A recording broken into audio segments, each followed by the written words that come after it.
Kami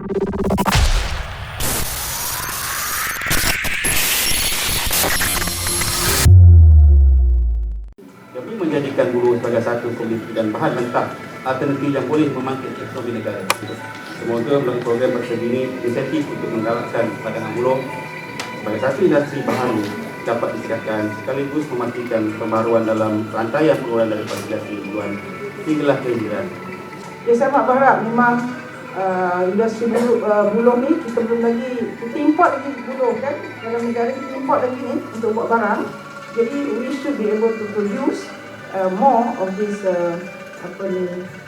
bambu so that we can process dan kita boleh export. Kita banyak ni, cuma pengurusan kita untuk mengumpulkan bambu-bambu liar ni satu, dan lepas tu kita go to another stage untuk manage this bamboo plantation in more structured manner.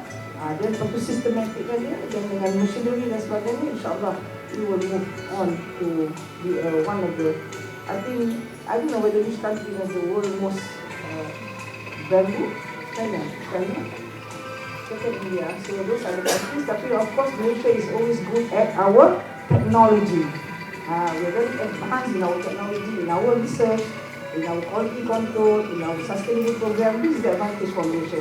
Maka saya merasmikan Hari Bambu Sedunia Malaysia 2020. Alhamdulillah, hari ini adalah World Bamboo Day atau Hari Bambu Sedunia yang disambut sangat dah beberapa tahun tak tahu. Tapi kat Malaysia this is yang ke-12. Yang ke-11. So Malaysia bermula dengan menyambut Hari Bambu ni ada 2012 ya. So now dah hampir 10 tahun lah kita giatkan industri buluh ni. Tapi pada perkhidmatan saya agak slow lah progress industri buluh ni. Kalau dah 10 tahun ianya sepatutnya lebih hebat daripada yang sekarang. Tapi namun demikian it's not too late. So jadi saya harap MTIB, MTC, Malaysia Timber Board dan juga Malaysia Timber Council untuk membuat langkah-langkah yang lebih agresif dari segi pengurusan penanaman buluh dan dari segi mengkomersialkan produk-produk buluh. Kerana dunia sekarang dah mula bercakap dan sudah mula menggunakan produk-produk daripada bambu. Sampai membuat bangunan pun daripada bambu, so baju dan sebagainya. Jadi saya pun surprise bila saya pergi ke luar negara Eropah, negara western countries, dia dah start cakap pasal barang-barang dari buluh sedangkan mereka tak ada buluh, ya. So jadi maknanya potential buluh ni adalah sangat bagus untuk masa depan ekonomi negara. Cuma sekarang kita ada juga buluh-buluh terbiar yang banyak kita lihat kan. Belia raya orang sibuk cek buluh. Itulah dia. So jadi yang ini banyak. Jadi kalau boleh kita buat satu program yang mana kita manfaatkan buluh-buluh terbiar ni dan kita membuat community program yang mana orang-orang yang ada tanah-tanah yang ada bambu yang mereka sudah tak guna, memang tak gunalah, tak boleh dimanfaatkan untuk dipotong dan centralisekan dan kita boleh menggunakannya untuk produk-produk dan untuk proses bambu. Dan step keduanya kita juga harus melihat bagaimana untuk pengurusan ladang secara ladang. Peladangan bambu juga itu mereka kena lihat. Dan ketiga of course produk-produk downstream ya. Jadi frame memainkan peranan yang sangat penting kerana mereka telah identify 34 spesies bambu. So tapi memang spesies tu berbagai-bagai. Jadi kita nak minta frame untuk melangkah one step ahead lagi untuk identify mana pasti bambu yang berkualiti tinggi, yang mana yang bagus untuk dikomersialkan. Jadi kalau kita komersialkan bambu tinggi, mutu tinggi ni, that means ekonomi kita juga boleh meningkat dari segi pendapatan ni. Dan ini kita boleh concentrate, kita fokus tanam yang bambu kualiti tinggi. Kerana untuk kita lebih kompetitif, lebih berbeza daripada market China ataupun Japan yang mana ada bambu, China dengan India, mereka hanya ada pokok-pokok tapi mereka tidak really fokus dari segi teknologi, dari segi research untuk meningkatkan kualiti dan productivity dan sebagainya. Tapi Malaysia memang advantage kita, memang kita ahead in industry plantation ni ataupun komoditi juga, kita ahead dari segi teknologi.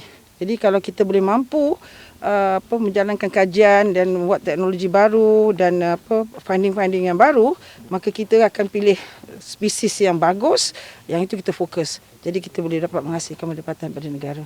So saya juga tadi sebut dalam speech saya adalah FRIM juga satu badan yang boleh meningkatkan lagi kepakaran mereka dengan give their services perkhidmatan kepakaran kepada negara-negara yang membangun, yang belum lagi ada teknologi untuk tanam bunuh dan sebagainya. Dan ini juga menjadi satu industri yang mana mereka boleh membangunkan di luar-luar negara juga.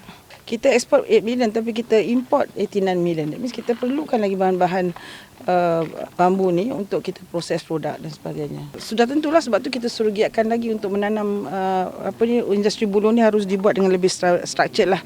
Lebih pengurusannya lebih pengurusan peladangan tu mengikut macam estate management atau corporate management. Jadi boleh lagi berkembang dengan cepat dan boleh produce lagi banyak hasil daripada penanaman buluh ni. Okay. FRIM do the research. FRIM cari all the species in the country, nak tengokkan berapa spesies dan dia buat kajian lah dengan pokok-pokok tu. Then dia tanam kat sini sebagai reference center, reference. Then MTIB dan juga MTC sebagai regulator untuk pokok buluh ni. Jadi mereka nak ambil angkat bunga buluh ni sebagai satu industri. Jadi itu kerja MTIB. MTC, Malaysia Timber Council, ada kerja dia adalah untuk memasarkan produk-produk daripada buluh ini. Jadi dua. So kita ada lokal untuk pemasaran lokal dan pemasaran international. Dan kita sehari tu baru launch kita punya gallery di Tadom Hill. So gallery itu akan menjadi our training center, member one stop center and our reference center. Tapi belum lagi setengah dalam peringkat designing now. So we hope actually that to be happen by end of this year, we should be able to start constructing the gallery, the one stop center. So we have request for this sector, and ini sektor ni pun juga dah ada budget dalam RMK 12 kan? Dah ada budget dah untuk lebih community farming dan program community farming.